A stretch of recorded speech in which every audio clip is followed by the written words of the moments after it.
Hello good morning students. आज हम करने वाले हैं क्वेश्चन नंबर 97। देखते हैं इसको जरा। A company issued for public subscription of 40,000 equity shares of ₹10 each at a premium of 2 per share. Application पे 2 है, अलॉटमेंट पे 5 है इंक्लूडिंग प्रीमियम, यानी कि 3+2 है। ये फर्स्ट कॉल पे 2 रुपये, सेकेंड एंड फाइनल कॉल पे 3 रुपये है। Okay. Applications were receive for 60,000 share. देखो हमने इनवाइट की थी कितनी 40, लेकिन एप्लीकेशन आ गई 60,000 की। Allotment was made on pro rata. Partial allotment कितने पे हुआ है? 48,000 पे पार्शियल अलॉटमेंट है। Remaining shares were refuse. 60 में से 48 को तो प्रो राटा कर दिया, यानी कि 12,000 जो बचे उसको रिफ्यूज कर दिया है। Money over paid on application was utilise towards the sum due on allotment. Allotment तक यूज करेंगे जो भी एक्स्ट्रा मनी होगी। Ram to whom 1600 share were allotted failed to pay allotment money. Ram एक शेयर है जिसने अलॉटमेंट मनी नहीं दी, ठीक है। Shyam to whom 200 share failed to pay 2 calls, उसने 2 कॉल्स नहीं दी। The shares were subsequently forfeited after second and final call was made. यानी कि दी शेयर मतलब ऊपर वाले भी नीचे वाले भी, दोनों शेयर हमने फॉरफिट कर लिए सेकंड कॉल बनाने के बाद। देखो इसमें 2 शेयर होल्डर हैं, एक राम है और एक श्याम है। राम ने 1600 शेयर पर अलॉटमेंट और कॉल्स नहीं दी। श्याम ने 2000 शेयर पर सिर्फ कॉल्स नहीं दी, अलॉटमेंट तक दे चुका है ये। These shares were subsequently forfeited after second and final call. All the forfeited shares were reissued as fully paid. सारे शेयर हमने रीइश्यू कर दिए as fully paid at the rate of 8 per share. Okay, तो करते हैं इस question को। यहां पर देखो सबसे शुरुआत में क्वेश्चन ने कहा 40,000 शेयर हमने इन्वाइट किए हैं, 10 रुपये का एक है, 2 रुपये का प्रीमियम। एप्लीकेशन पे 2, अलॉटमेंट 3+2, फर्स्ट कॉल पे 2, फाइनल कॉल पे 3 है। ओके। उसके बाद क्वेश्चन ने ये कहा कि भैया शेयर की जो एप्लीकेशन आई है वो 60,000 शेयर की एप्लीकेशन आई है, जबकि हमें अलॉट करने थे केवल 40,000 ही। क्वेश्चन ने आपको बता दिया कि 48,000 पे तो प्रोराटा बना है। प्रोराटा मतलब जो पार्शियल अलॉटमेंट हुआ है वो सारा 48 में से हुआ है। 48,000 वालों को कितने दे दिए? 40 दे दिए। और रेस्ट ऑफ द एप्लीकेशन जो 12,000 एप्लीकेशन और बची, देखो 60,000 थी, 60,000 में से 48 पे तो पार्शियल अलॉटमेंट हो गया, बाकी अभी भी 12,000, उसको हमने कुछ नहीं दिया। तो जिसको कुछ नहीं दिया बेटा उसके पैसे हमें क्या करने पड़ेंगे? वापस करने पड़ेंगे। 24,000 जो हमारे पास आए थे इनके, वो हम रिफंड करेंगे। इनकी जो एक्स्ट्रा मनी आई है हमारे पास 48,000 शेयर के लिए जिसने अप्लाई किया था उसको मिले केवल कितने? 40। 8,000 शेयर पर बेटा फालतू पैसे हैं, 2 रुपए के हिसाब से 16,000 रुपए हमारे पास एक्स्ट्रा पड़े हुए हैं इस कैटेगरी के, है ना। और जब भी हम पार्शियल अलॉट करते हैं किसी को शेयर, किसी ने ज़्यादा के लिए अप्लाई किया, कम दे रहे हो, तो उसके पैसे जनरली रिफंड ना करके आगे यूज़ करते हैं। आगे मतलब कहाँ? एप्लीकेशन के बाद क्या आती है? अलॉटमेंट। अलॉटमेंट में यूज़ कर सकते हैं, फर्स्ट कॉल में या फाइनल कॉल में। क्वेश्चन ने तुम्हें बता दिया कि एक्स्ट्रा मनी अलॉटमेंट तक यूज़ करनी है, ऐसा क्वेश्चन में लिखा ही हुआ है। तो देखो अलॉटमेंट पे कितने पैसे आने थे? शेयर अलॉट हुए थे 40,000, अलॉटमेंट पे 5 रुपए के हिसाब 2 लाख रुपए आने थे, लेकिन हमारे पास एक्स्ट्रा कितने पड़े हैं? केवल 16,000। तो ये 16,000 हम अलॉटमेंट में यूज कर लेंगे, बाकी पैसे उनसे बाद में मांगेंगे। बाकी पैसे उनसे बाद में अलॉटमेंट की बैंक की एंट्री में मांगेंगे। ओके, तो ये तो हुआ यहां तक का किस्सा। अब क्वेश्चन क्या कह रहा है आपसे कि 2 शेयर होल्डर है, एक तो राम है और एक श्याम है। एक राम है, राम के पास 1600 शेयर है। ये कह रहा है failed to pay allotment and calls. एक बेटा है श्याम, श्याम के पास अलॉटेड शेयर हैं 2000। इसने ये दिया, ये दिया, ये दोनों इसने नहीं दिए। ओके बेटा, हमें पता है किसी भी शेयर होल्डर के अगर अलॉटेड शेयर दिए हो तो अप्लाइड निकालना होता है, ठीक है। अप्लाइड कब निकालते हैं? जहां पर हमने एक्स्ट्रा मनी यूज की है, अगर वो चीज उसने ना दी हो तो। एक्स्ट्रा मनी देखो हमने यूज की कहां पर किया है? अलॉटमेंट पे। तो अलॉटमेंट पे हमने, इसने पैसे नहीं दिए राम ने, है, तो राम का तो हमें एक्स्ट्रा मनी निकालना ही पड़ेगा, क्योंकि exact amount of calls in error निकालने के लिए ये निकालना पड़ेगा इसने कितने के लिए अप्लाई किया था, इसके कितने पैसे एक्स्ट्रा थे जो हमने अलॉटमेंट में यूज कर लिए थे, है ना। इसी कैटेगरी में से है ये। शाम तो हमारा अलॉटमेंट दे चुका है, अलॉटमेंट दे चुका है तो इसका तो सारे पैसे अलॉटमेंट तक के आ ही चुके हैं। तो इसका किस्सा तो कॉल्स इन एरियर कहां से शुरू होगा? फर्स्ट कॉल से शुरू होगा। तो फर्स्ट कॉल में तो जनरल कोएफिशिएंट जो भी होगा वही होगा, ठीक है। तो राम के निकालेंगे, राम अप्लाइड 4, ठीक है बेटा। इस चीज को मैं अभी दोबारा भी समझाऊंगा आपको कि इसके क्यों नहीं निकालूंगा अप्लाइड और इसके क्यों निकाले अप्लाइड, ठीक है। इस किस्से को मैं अभी फिर से समझाऊंगा, आप अभी देख लीजिए। राम के हमने जो अप्लाई किए, ठीक है, राम ने कितने के लिए अप्लाई किया था, कैसे निकालते हैं, अप्लाइड शेयर ऊपर लिखो, फिर शेयर अलॉटेड नीचे, into number of shares allotted to कौन है, राम। अप्लाइड शेयर हमारे कितने हैं, अप्लाइड शेयर थे 48, अलॉटेड शेयर है 40। तो यहां पर number of allotted share Ram, Ram के अलॉटेड शेयर कितने हैं बेटे 1600। तो यहां से देख लेते हैं ये कितना आया, ठीक है। ये आया 1920। एक्स्ट्रा मनी 1900 शेयर 1920 के लिए उसने अप्लाई किया था, यहां से हमने फॉर्मूले से निकाला 1920 के लिए इसने अप्लाई किया था। कंपनी ने उसको केवल 1600 ही शेयर दिए थे, हमारे पास उसके 320 शेयर पर फालतू पैसे पड़े हुए हैं, है ना बेटा। उसको क्या करा, 1920 के लिए उसने अप्लाई किया था, कंपनी ने उसे केवल 1600 दिए थे, हमारे पास 320 शेयर पर फालतू पड़े उसके पैसे। 320 शेयर पर उसने एप्लीकेशन 2 रुपए के हिसाब से हमें 640 रुपए दिए थे, जो कि हमने यूज कर लिए थे, used in allotment. Used in allotment में हमने इसको क्या कर लिया, 640 रुपए को यूज कर लिया था, ठीक है बेटा। ये शेयर होल्डर कौन सी कैटेगरी में से है, ये कैटेगरी जो हमने बनाई है, ये ध्यान रखना, यहां से टेबल से ये वाला पार्शियल अलॉटमेंट हुआ था, इस कैटेगरी में ये पर्सन था, क्योंकि पहले वालों को तो कुछ दिया ही नहीं, उसमें से तो हो नहीं सकता, क्योंकि उसमें से तो किसी को कुछ मिला ही नहीं। यहां पर शेयर अलॉट हुए थे, 48 वालों को 40 दिए, तो यहां पर ये हमारी कैटेगरी बन गई थी, अप्लाइड थी 48, अलॉटेड थे 40। इसने किया था 1600, इसको मिले थे, तो इसने अप्लाई किया था 1920 के लिए, तो एक्स्ट्रा मनी निकाल ली जो हमने यूज की थी अलॉटमेंट में, क्योंकि यहां से एक्स्ट्रा मनी कहां यूज की अलॉटमेंट में, तो इसकी भी कहां यूज की अलॉटमेंट पे। और इसने अलॉटमेंट मनी देखो यहां पर नहीं दी थी, इसने अलॉटमेंट मनी नहीं दी।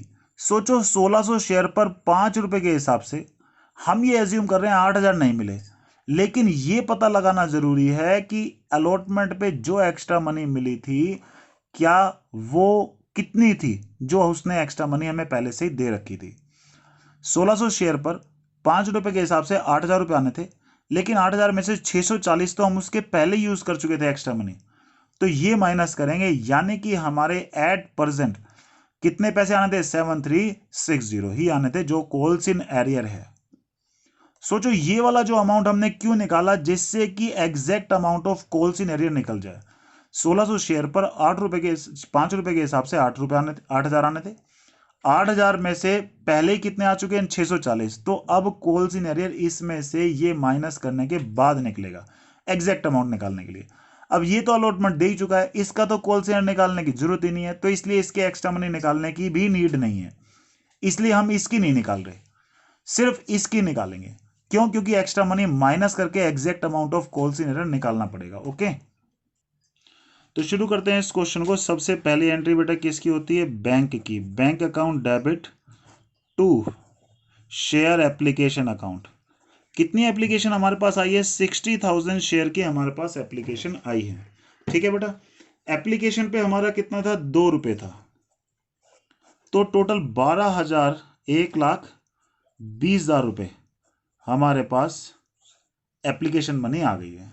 ओके, सेकेंड एंट्री में हम क्या करते हैं, शेयर एप्लीकेशन मनी को एडजस्ट करते हैं, यानी कि जो भी एक्स्ट्रा मनी आई है उस सब को एडजस्ट करेंगे। टू शेयर अलॉट कितना है हमारा, share application account debit to share capital account to share allotment account to bank account. Okay बेटा, हमारे पास टोटल 1,20,000 रुपए आए थे। शेयर कैपिटल में सिर्फ उतने ही जाएंगे जितनी हमारी नीड थी, हमें पब्लिक को ऑफर करने थे 40,000 शेयर 2 रुपए के हिसाब से, यानी कि सिर्फ 80,000 ही हम अपनी कैपिटल बनाएंगे। हमने एक्स्ट्रा मनी को एडजस्ट करने के लिए एक टेबल बनाई थी, वो टेबल में क्या था हमारा, 24,000 रुपये तो हमने रिफंड कर दिए थे, 16,000 हमने अलॉटमेंट में यूज किए थे, तो वही काम करते हैं। 24,000 रुपये हमने रिफंड किए हैं, ठीक है, तो 24,000 रिफंड किए हैं, तो 24,000 को कहां लिखेंगे, बैंक में। 16,000 जाएंगे अलॉटमेंट में। ठीक है बेटा, बड़ा आसान काम है, ये सिर्फ टेबल से देख के लिख दो, यहां पर एग्जैक्ट उतना ही जाएगा जितने हमारी नीड है। पहली एंट्री में एप्लीकेशन से जो भी पैसे आए हैं टोटल एप्लीकेशन से वो ले लो आप, ठीक है। अब हमारा थर्ड एंट्री, अब ये एक्स्ट्रा मनी सारी एडजस्ट हो चुकी है, अब आगे से क्वेश्चन सिर्फ इनवाइटेड से चलेगा। तो share allotment account debit to share capital account to security premium reserve account. ठीक है बेटा, 40,000 शेयर थे जिस पर एप्लीकेशन हमारी 3 रुपये नॉर्मल और 2 रुपये का प्रीमियम, यानी कि अलॉटमेंट के जो पैसे थे वो कितने थे, 3 रुपये नॉर्मल 2 रुपये का प्रीमियम। ये कितना है, ये 1,20,000, ये कितना है 80,000, और टोटल 2 लाख रुपए अलॉटमेंट पे आने थे। 2 लाख आने थे जिसमें से देखो 16,000 तो पहले ही मिल चुके हैं, 2 लाख आने थे, 16,000 तो अलॉटमेंट के बेटा हम पहले ही यूज कर चुके हैं। जो अमाउंट पहले ही यूज कर चुके हैं, क्या वो शेयर होल्डर हमें फिर से पैसे देंगे, नो। तो अब बैंक में कितने पैसे आएंगे, bank account debit, calls in arrear account debit to share allotment account. हमारे पास 2 लाख रुपए अलॉटमेंट के आने थे जिसमें 16,000 पहले ही आ चुके हैं, जो पहले ही आ चुके हैं उसको माइनस कर दो, क्योंकि अब हम शेयर होल्डर से सिर्फ मांगेंगे 1,84,000, है ना। ये टेबल में हम पहले डिस्कस कर चुके हैं कि 16,000 उसके अलॉटमेंट हम पहले यूज कर चुके हैं, अब जो पैसे अब मिलने हैं वो सिर्फ बैंक में आएंगे। तो यानी कि 2 लाख में से 16,000 पहले ही आ चुके हैं, तो अब पैसे आने थे सिर्फ 1,84,000। एक शेयर होल्डर है हमारा, कौन है, राम।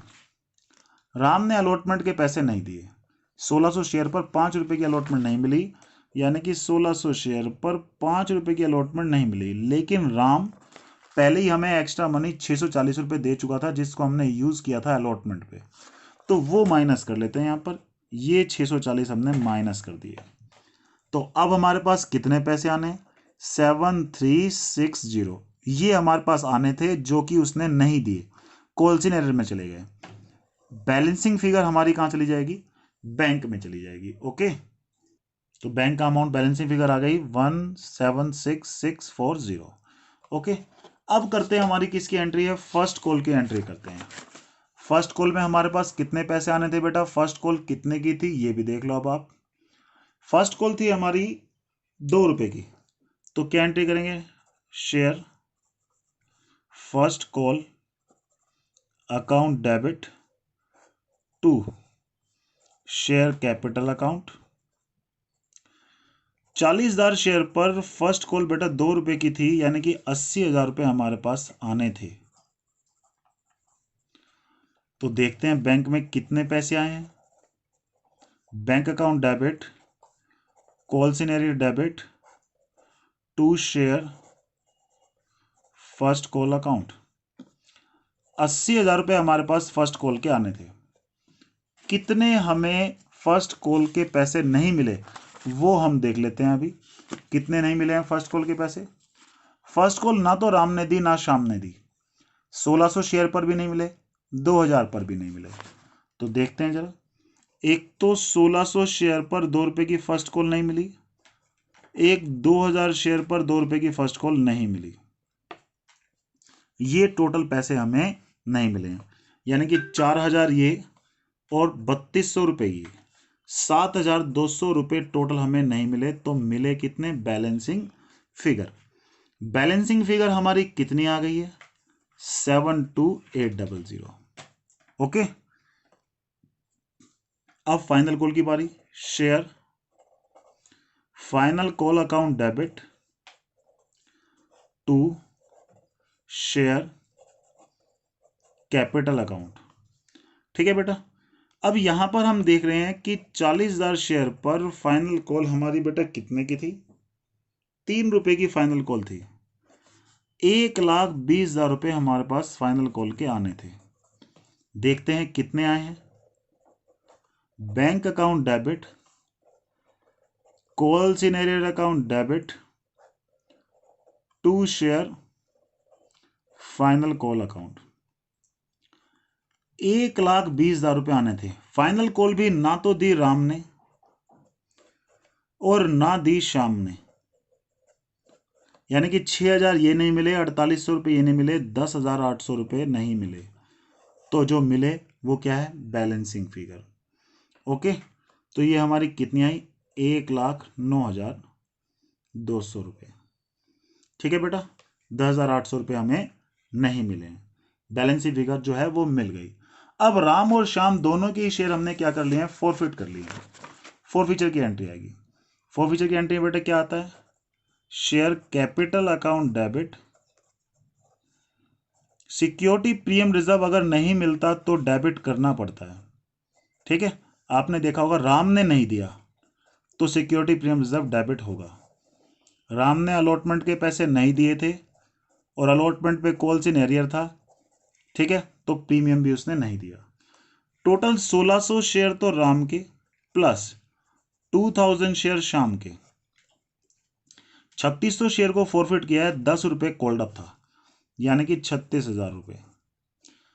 सिक्योरिटी प्रीमियम रिजर्व सिर्फ वो लिखते हैं जो ना मिला हो। सिर्फ राम ऐसा था जिसने सिक्योरिटी प्रीमियम रिजर्व नहीं दिया है। कितने का था? 2 रुपये का, यानी कि 3200 रुपये नहीं मिला। कॉल्स इन एरियर में अपना दिमाग चलाने की जरूरत नहीं है, यहीं से देख लो। 7200 तो ये नहीं मिले, 10,800 ये नहीं मिले, एक अलॉटमेंट के भी कुछ पैसे थे, ये भी नहीं मिले। ठीक है, तो टोटल हमारा एक तो 7360 प्लस दूसरा हमारा कितना था? 7200 और 10,800, 7200 प्लस 10,800, ये पैसे टोटल हमारे नहीं मिले हैं। ओके, तो टोटल हमारा ये 25,360 रुपये नहीं मिले। तो टोटल ये थे, इसमें से इतने नहीं मिले तो मिले कितने? 13,840 रुपये। ये हमारा कहाँ जाएगा? फॉरफीचर में। ओके, अब रीइश्यू की entry, bank account debit, share forfeiture account debit to share capital account. Okay, तो यहां पर हमारा कितने शेयर रीइश्यू किए हमने सारे के सारे रीइश्यू कर दिए 8 पे, यानी कि 3600 शेयर 8 पे रीइश्यू कर दिए।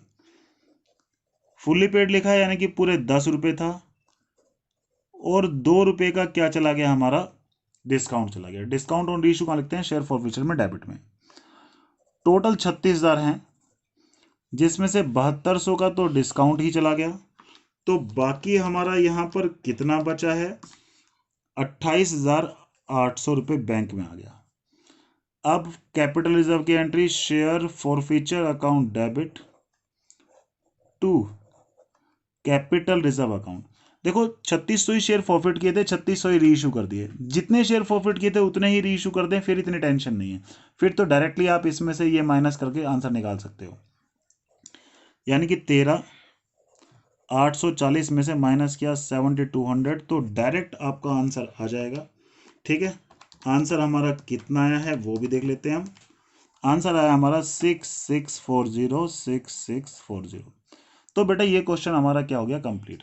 आप इस क्वेश्चन को बहुत ध्यान से समझें, एक एक स्टेप बहुत ध्यान समझें। कोई भी प्रॉब्लम आए आप मुझसे पूछें। ओके बेटा, हैव ए गुड।